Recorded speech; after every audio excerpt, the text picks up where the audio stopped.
Welcome to Strip Cover Lit. I am Adrian Fort, and we are here for the third in what will be a 29-part series as we travel through Kerri Majors. This is not a writing manual, and this video will be on the chapter called Eavesdropping. And eavesdropping is a practice with which I think most writers hold a strange relationship, because no one wants to be a creep, but creeping is one of the tools that you have to have in the writing arsenal. And for this chapter, I think that there are three main points, beginning with this quote from page 18.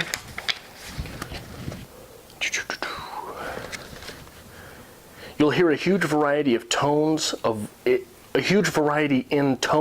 voices and sentence structure, and you'll note that many kinds of pauses, sighs, and stutters, as well as body language. And really, it's very difficult to transcribe pauses, sighs, and stutters. So I think that body language is where the real gold is from this bit, as well as learning how an aggressive person talks versus a passive person. Aggressive speech is prerogative first. Think of the police, hands in the air. The hands are what they're worried about and what you may be doing with them. The hands are where the danger comes from, so the hands are mentioned first in the speech. Also, think about your boss. You need to get that paperwork done. And it's easy to say, well, wouldn't the paperwork be the prerogative here? But no, the boss is worried about you doing the paperwork so that she does not have to. So the prerogative is on you. That's why she's the boss. Passive speech, on the other hand, is all about deflections. Think about one of the most passive characters in pop culture, the dude. And what is the quintessential the dude quote? There's all those memes, yeah, well, that's just like your opinion, man. And every clause in this little quote is a deflection. Yeah, deflects from the speaker. Well, deflects from the immediacy of the comment. That's just deflects from the original statement carrying its own magnitude. Your opinion deflects from any merit the original statement may have had on a factual basis. And man deflects from the speaker's identity. And one thing that you will learn from eavesdropping is that the passive and aggressive parts of a conversation will flip back and forth, but when you find an aggressive person, normally that type of speech leads, follows, and finishes. And it's just interesting to really play with when you're writing a block of dialogue. Also from page 18, we get the quote, "The point is this. The conversations you hear at the top of stairs and through closed doors probably aren't going to lead directly to any specific book. They will teach you about the world, however, and help you formulate your own ideas about how people behave and why. And that is priceless raw material for every writer." I think this paragraph speaks to the fact that the consummate writer has to be ever curious. Don't just assume that your thoughts, feelings, and emotions are the norm, and worse yet, don't assume that they're special. You simply have to find a way to delineate them as your thoughts, feelings, and expressions.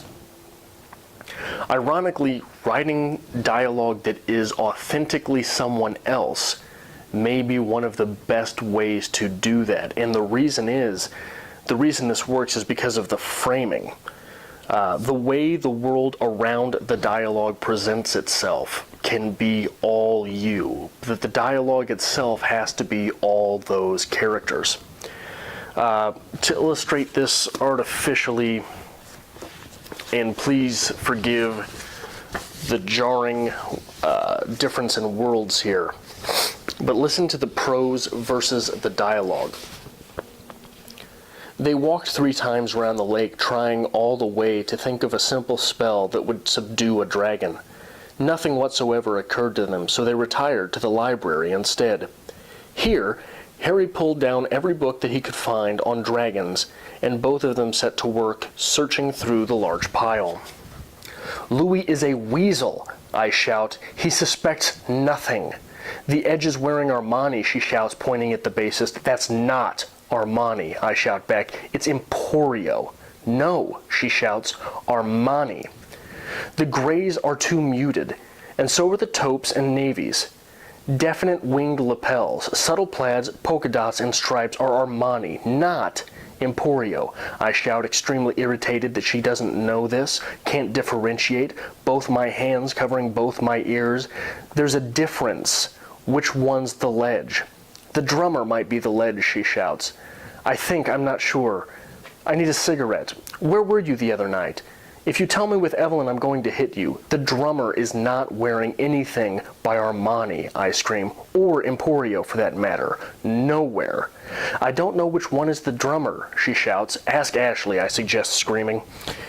He returned to the table with a pile of spell books, set them down, and began to flick through each in turn, Hermione whispering nonstop at his elbow. Just the jarring difference in the voices between the way that prose is written with the aggressive structure of the speech in American Psycho. That was American Psycho and Harry Potter, obviously. But you can see there how authentically dialogue can present itself in a way that further contrasts with the writer's style of prose. So long as the dialogue is authentic, it will serve to better illuminate the writer of the fiction. And finally, from this chapter, the following quote, which may prove profitable before embarking to reread before embarking on any poem, flash fiction, short story, or novel you will ever attempt to write. This comes from page 17, and I quote, "Ambiguity is at the heart of the most worthwhile fiction. Consider Nick Carraway, the slippery, unreliable narrator of The Great Gatsby, or the brilliant but morbidly obsessed and drug-addicted Sherlock Holmes, or the violence at the heart of The Lord of the Flies." I would go one step further and say that ambiguity could be subbed out in whole for nastiness, pure, unadulterated nastiness, that the reader is forced to read and question his or her own values in the face of. And if you can make him or her revel a bit in this nastiness, like in American Psycho, then maybe you've really moved the reader to a place that they would not have gotten to on their own. Those are the 3 points for the eavesdropping chapter in This Is Not a Writing Manual. There are 26 more chapters to go, and I hope to see you back here for all of them. If you like this sort of thing, make sure you hit like and subscribe, and I would love to hear from you in the comments section below on the role of eavesdropping in your writerhood.